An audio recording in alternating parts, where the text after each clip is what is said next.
সাংগঠনিক দুর্বলতায় ডাহা ফেল বঙ্গ বিজেপির পর্যালোচনা বৈঠক ছিল। সেই পর্যালোচনা বৈঠকে এমনই মত প্রকাশ করেছেন নেতারা। বুথ স্তরে সংগঠন মজবুত করার নির্দেশ দেওয়া হয়েছে।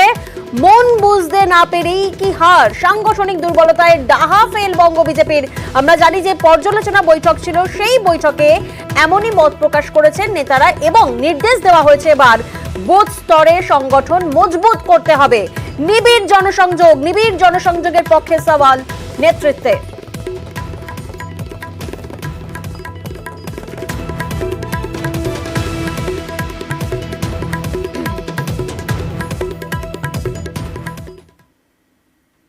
বিধানসভা উপনির্বাচনের প্রার্থী ঘোষণা হতেই পদ্ম শিবিরে ক্ষোভ, কোথাও প্রকাশ্যে তো কোথাও আবার অন্দরে।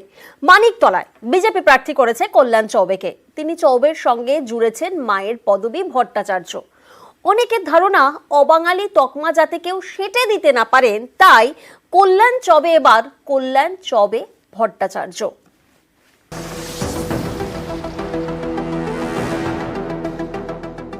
সামনেই রাজ্যের 4 বিধানসভা আসন উপনির্বাচন। সোমবার 4 কেন্দ্রের প্রার্থী ঘোষণা করেছে বিজেপি।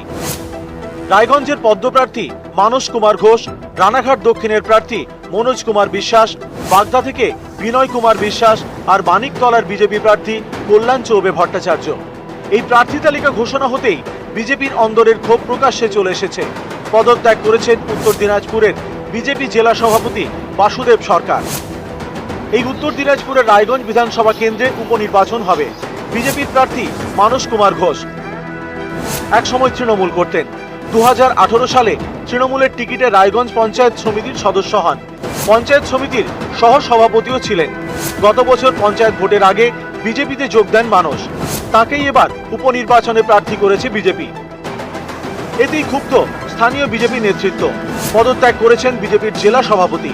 তবে তাতে রবিবারের তারিখ। তাহলে কি টিকিট পাচ্ছেন না, এটা বুঝতে পেরেই পদত্যাগ? মানস ঘোষ প্রার্থী হতেই বিজেপির জেলা সভাপতি বাসুদেব সরকার জেলা সভাপতির পদ থেকে ইস্তফা দিলেন। তাহলে কি জেলা সভাপতি মানস ঘোষ প্রার্থী হতে চেয়েছিলেন, তার নাম না আসাতেই এই ইস্তফা?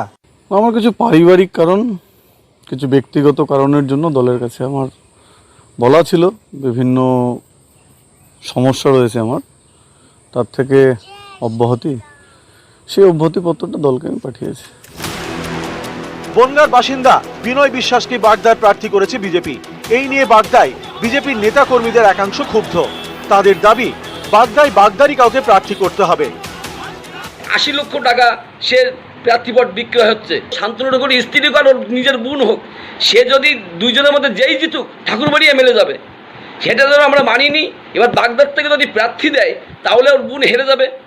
এই কারণে বাইরের থেকে একটা প্রার্থী দিল যাতে শান্তনুর বোন জিতে যায়। বাগদায় কি করে বিজেপির প্রচার করতে কে আসে সেটা দেখে নেব। দল যাকে টিকিট দেবে তার হয়ে আমরা ময়দানে নামবো, তাকে জেতানোর চেষ্টা করব। সেখানে যদি 10 জন দাবিদার হয় বা 15 জন দাবিদার হয়, তো সেখানে দল যাকে ভালো বুঝেছে তাকে টিকিট দিয়েছে। বোন, মাসি, পিসি, ভাই ব্রাদার্স কোনো কিছু এগুলো ব্যাপার না। ভারতীয় জনতা পার্টি ভার্সেস টিএমসির ফাইট। আমাকে ভারতীয় জনতা পার্টিকে জেতাতে হবে। প্রার্থী নিয়ে খুব নদিয়াতেও। রানাঘাট দক্ষিণ বিধানসভা উপনির্বাচনে বিজেপির প্রার্থী মনোজ কুমার বিশ্বাস কৃষ্ণনগরের ঘূর্ণির বাসিন্দা। বিজেপির অন্দরেই অনেকের প্রশ্ন, রানাঘাট দক্ষিণ বিধানসভা কেন্দ্রে লড়াই করতে কৃষ্ণনগর থেকে কেন প্রার্থী আনতে হলো? রানাঘাটের কাউকে পাওয়া গেল না? আমরা পার্টির অনুগত সৈনিক। পার্টি যখন যে দায়িত্ব দেবে সেইভাবে সামলাবো। দল গণতান্ত্রিক উপায়ে যাকে সিদ্ধান্ত নেবে, যাকে প্রার্থী করবে, মেনে নেবে। সুতরাং আমি প্রার্থী হওয়াতে কারণ ক্ষোভ নেই আর কি, সবাই আনন্দিত। 21 এবং 24 দুই ভোটেই রায়গঞ্জ, বাগদা, রানাঘাটে টেক্কা দিয়েছে বিজেপি। একমাত্র মানিকতলা তৃণমূলের। সেখানে বিজেপি প্রার্থী কল্যাণ চৌবে। 21এও তিনি এই কেন্দ্র থেকেই লড়েন এবং হেরে যান। তবে এবার চমক আছে, কল্যাণ চৌবে এবার কল্যাণ চৌবে ভট্টাচার্য। আমি সম্পূর্ণরূপে মায়ের সাথে ইমোশনালি কানেক্ট হওয়ার জন্য এবং মায়ের স্মৃতি বহন করার জন্য বাবা মারা যাওয়ার পর মায়ের পদবীকে নেওয়ার আমি সিদ্ধান্ত নিই। এবং আমার মনে হয় আমরা যদি কেবলমাত্র বাবার পদবী না রেখে বাবা মা দুজনকেই যৌথভাবে রাখি, যুগ্মভাবে রাখি, হয়তো ভালো। সেই ক্ষেত্রে রাজনৈতিকভাবে কটাক্ষ করাটা আমার মনে হয় একটা নিম্নরুচির বিষয়। মানিকতলায় দেখলাম কল্যাণ চৌবে ভট্টাচার্য বলে কারুর নাম দেখেছি। মহিলাদের বিবাহ হলে অনেকে 2-3টে পদবি যোগটোগ করেন। কল্যাণবাবু এর মধ্যে কি করেছেন আমি ঠিক বলতে পারবো না। সাধন পাণ্ডে কল্যাণবাবুকে হারিয়ে দিয়েছিলেন, বিভৎসভাবে হারিয়েছিলেন। সেই রায় মেনে না নিতে পেরে কল্যাণবাবু একটা মামলা করেছিলেন। আজকে সুপ্রিম কোর্টের ধাক্কা খেয়ে তিনি মামলা তুলে নিতে বাধ্য হয়েছেন, আবার তিনি দাঁড়িয়েছেন। মানুষ, মানিকতলার মানুষ একে ক্ষমা করবেন। অনেকের ধারণা বেশ কয়েক বছর কলকাতার ময়দানে খেলার পরেও তার গায়ে যাতে কেউ অবাঙালির তকমা সাঁটানোর সুযোগ না পান, তাই ভোটের ময়দানে কল্যাণ চৌবে হলেন কল্যাণ চৌবে ভট্টাচার্য।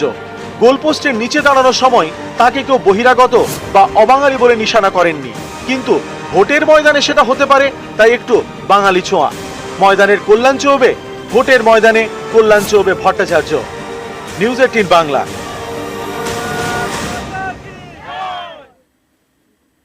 এবার একটু আবহাওয়ার দিকে নজর রাখি। আমরা জানি যে এই বছর সময়ের আগে উত্তরবঙ্গে প্রবেশ করেছে বর্ষা, কিন্তু দক্ষিণবঙ্গের দিকে যদি আমরা নজর রাখি, দক্ষিণবঙ্গে তো আবার গরমের দাপট অব্যাহত। সেই জায়গা থেকে স্বাভাবিকভাবেই প্রশ্ন উঠছে যে কবে বর্ষা প্রবেশ করবে, কবে মুক্তি মিলবে এই গরম থেকে। ফলে যে প্রশ্ন সামনে উঠে আসছে, দক্ষিণবঙ্গে কবে বর্ষার প্রবেশ, বিস্তারিত জানবো। আমাদের প্রতিনিধি বিশ্বজিৎ এই মুহূর্তে আমাদের সঙ্গে রয়েছেন। বিশ্বজিৎ, তোমার থেকে জানার চেষ্টা করবো যে দক্ষিণবঙ্গে কবে বর্ষার প্রবেশ।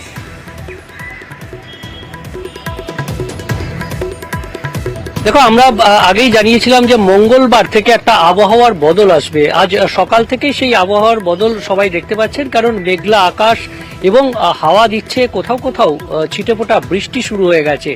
আমরা যদি দেখি যে জেলার বিভিন্ন জায়গায় ছিটেফোঁটা বৃষ্টি হচ্ছে, গতকাল রাতেও বৃষ্টি হয়েছে দক্ষিণবঙ্গের 2-1 জায়গায়, তবে এই বৃষ্টির পরিমাণ আরেকটু বাড়বে। আজ দক্ষিণবঙ্গের প্রায় সব জেলাতেই বিক্ষিপ্তভাবে বজ্রবিদ্যুৎ সহ হালকা থেকে মাঝারি বৃষ্টির সম্ভাবনা রয়েছে। যদিও পশ্চিমের জেলাগুলি সহ বেশ কিছু জেলাতে আজও গরম এবং অস্বস্তি থাকবে সকালের থেকে দুপুর পর্যন্ত, এবং তারপর বৃষ্টি হবে, বজ্রবিদ্যুৎ সহ বৃষ্টি।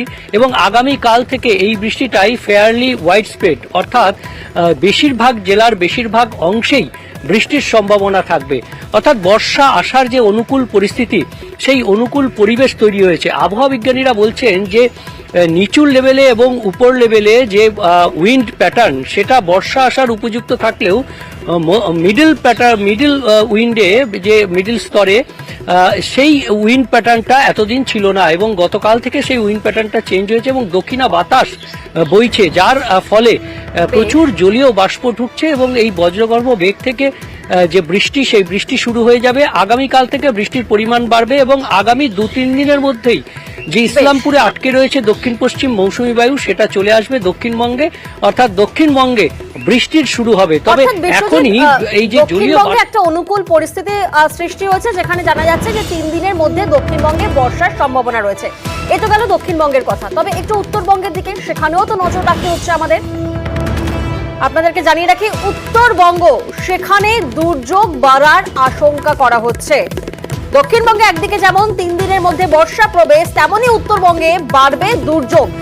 বিশ্বজিতের থেকে আরো একবার জানবো। বিশ্বজিৎ, সেক্ষেত্রে দক্ষিণবঙ্গে যেমন আমরা দেখছি যে 3 দিনের মধ্যে বর্ষা প্রবেশ করছে, কিন্তু উত্তরবঙ্গ, সেখানে দুর্যোগ বাড়ার একটা আশঙ্কা করা হচ্ছে। ঠিক কি কি ওয়েদার ফোরকাস্ট রয়েছে উত্তরবঙ্গের জন্য? দেখো, উত্তরবঙ্গে আগামী 24 থেকে 48 ঘন্টায় প্রবল বৃষ্টিপাতের সম্ভাবনা রয়েছে। অন্তত 3 জেলাতে চরম বৃষ্টিপাত, অর্থাৎ আলিপুরদুয়ার, কোচবিহার, জলপাইগুড়ি, এই 3 জেলার কিছু অংশে 200 মিলিমিটারের বেশি বৃষ্টিপাতের আশঙ্কা রয়েছে। শুধুমাত্র উত্তরবঙ্গ নয়, উত্তরবঙ্গের এই 3 জেলা যেমন রয়েছে অতি ভারী বৃষ্টির সতর্কতা, তেমনি দার্জিলিং, কালিম্পংয়ের পার্বত্য এলাকাতেও ভারী থেকে অতি ভারী বৃষ্টির সতর্কতা রয়েছে। এবং নিচের দিকের জেলা মালদা এবং 2 দিনাজপুর, সেখানেও বজ্রবিদ্যুৎ সহ বৃষ্টি আগামী 48 ঘন্টাতে হবে, এমনটাই পূর্বাভাস রয়েছে আলিপুর আবহাওয়া দপ্তরে। শুধু উত্তরবঙ্গ নয়, সিকিম, ভুটান এবং আসাম, মেঘালয়ে আগামী 24 থেকে 48 ঘন্টায় প্রবল বৃষ্টিপাতের সম্ভাবনা রয়েছে। আর এই বৃষ্টিপাত হলে তার জল নেমে আসলে নদীর জলস্তর উত্তরবঙ্গেও বাড়বে এবং পার্বত্য এলাকায় ধস নামার আরও একবার নতুন করে আশঙ্কা তৈরি হচ্ছে। অর্থাৎ আগামী 24 থেকে 48 ঘন্টা আরও গুরুত্বপূর্ণ হতে চলেছে। উত্তরবঙ্গে দুর্যোগে দুর্ভোগ আরও একটু বাড়তে পারে, নিচু এলাকা প্লাবিত হতে পারে। অর্থাৎ যে পূর্ব পশ্চিম অক্ষ অক্ষরেখা ছিল সেই অক্ষরেখাটি একটু নিচের দিকে নেমে আসলেও তার টানে প্রচুর জলীয় বাষ্প যে ঢুকেছে, তার ফলেই এই উত্তরবঙ্গ সহ উত্তর পূর্ব ভারত এবং সিকিম ভুটানেও প্রবল বৃষ্টিপাতের সম্ভাবনা আগামী 24 থেকে 48 ঘন্টায়। প্রিয়াঙ্কা। বেশ।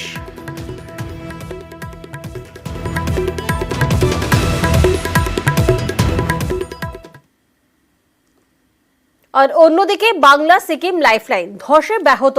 10 নম্বর জাতীয় সড়কে ধস সারানোর কাজ চলছে। যে ছবি আপনাদেরকে দেখাচ্ছি, বাংলা সিকিম লাইফলাইন যেখানে ধস নামে এবং 10 নম্বর জাতীয় সড়কে সেই ধস সরানোর কাজ চলছে, রাস্তা সারানোর কাজ চলছে চিত্রে ও মেল্লির মাঝে। প্রতিনিধি পার্থ এই মুহূর্তে আমাদের সঙ্গে রয়েছেন। পার্থ, সেক্ষেত্রে যান চলাচল কিভাবে হচ্ছে, পর্যটকদেরকে কিভাবে যে ঘুরপথে কি তাহলে পর্যটকদেরকে যেতে হচ্ছে? যে একেবারে কিন্তু বাংলা সিকিম লাইফলাইন পুরোপুরি বন্ধ হয়ে গেল।